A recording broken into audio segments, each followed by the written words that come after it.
Arestado ang wanted person sa kasong frustrated murder sa isinagawang manhunt operation ng Caloobian PNP sa Barangay Caruyucan, Caloobian, Leyte. Yan ang tinutukan ni Patrolwoman Maria Elena Singian.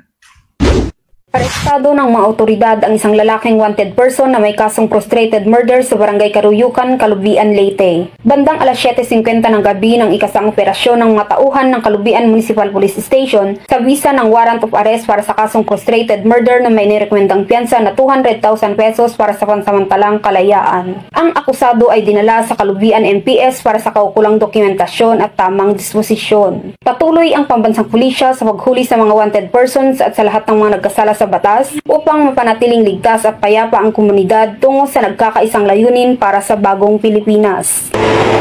Mula dito sa Eastern Visayas, ako ang inyong PNN correspondent, Patrolwoman Maria Elena Singian, alagad ng batas, tagataguyod ng balitang pulis.